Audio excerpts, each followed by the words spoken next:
Hello friends, તો અત્યારે ઉનાળાની ગરમી હોય અને ગરમીમાં કોઈ આપણને ઠંડુ ઠંડુ પીવાનું આપે તો કેવી મજા આવે. તો ચાલો આજે આપણે જાતે જ બનાવી લઈશું ઓરિયો શેક, જે બનવામાં ટેસ્ટી તો લાગશે પણ એકદમ ઇઝી પણ છે. તો ચાલો રેસીપી સ્ટાર્ટ કરી રહીએ.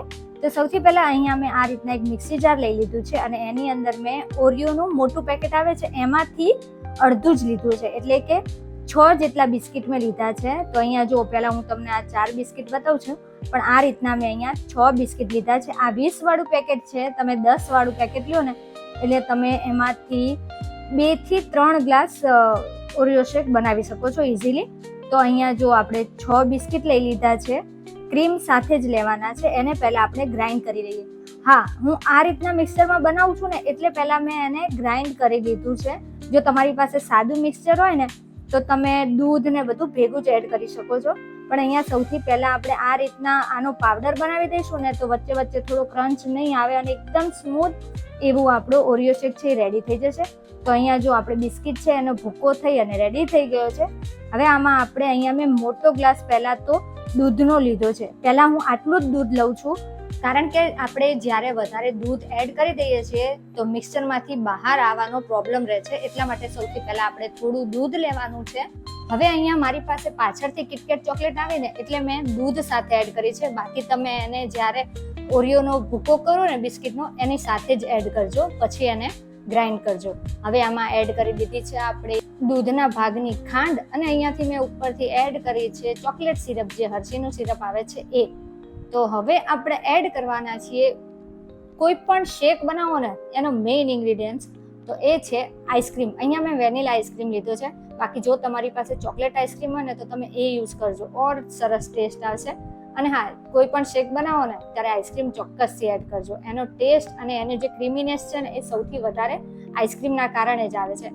હવે આ બધું જ છે અને આપણે પહેલા સારી રીતે બ્લેન્ડ કરી લેવાનું છે. દૂધ સાથે મિક્સ થઈ જાય ત્યારબાદ હવે આપણે એમાં એડ કરી દઈશું થોડું જે આપણે બીજું એડ કરવાનું છે દૂધ એ. તો મેં અહીંયા જો જાર ભરી અને પછી એડ કરી લીધું હતું દૂધનો, અને હવે આપણે એને 30 સેકન્ડ માટે જ ચલાવવાનું છે, કારણ કે ઓવરમાં પહેલેથી જ આપણે મિક્સ કરી જ લીધું હતું એટલા માટે.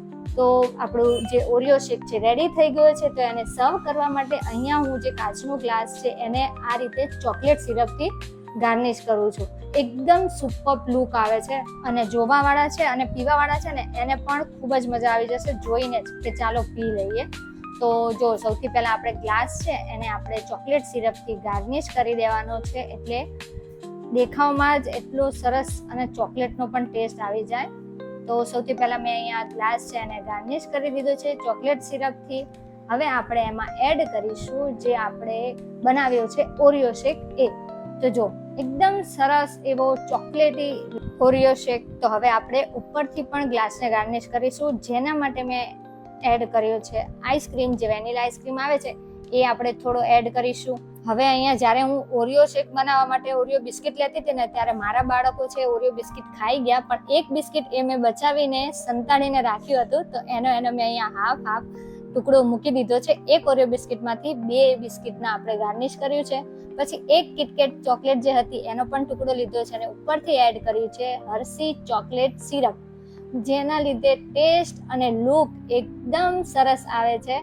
તો જો એકદમ આસાન છે ને આપણે ઓરિયો શેક બનાવો, તો બસ તમે પણ બનાવો. અને હા, જો તમારો બાળક 12 થી 15 વર્ષનું હશે ને તો એ તો જાતે જ ઓરિયો શેક બનાવી લેશે અને પી પણ લેશે. તો તમે પણ ટ્રાય કરો, ઘરે બનાવો. ઓરિયો શેક એટલો જ સરસ બનશે જેવો તમે બજારમાં પીવો છો ને બસ એ જ ટેસ્ટનો. તો કેવી લાગી તમને આજની આ ઓરિયો શેકની રેસીપી? વિડીયો ગમ્યો હોય ને તો લાઈક કરજો. અમે એન્જોય કરીએ છીએ ઉનાળામાં ઓરિયો શેક, મિલ્ક શેક ને બધું બનાવીને. તમે પણ બનાવો અને પછી મને કમેન્ટમાં જણાવો કે કેવી લાગી તમને આજની આ રેસીપી.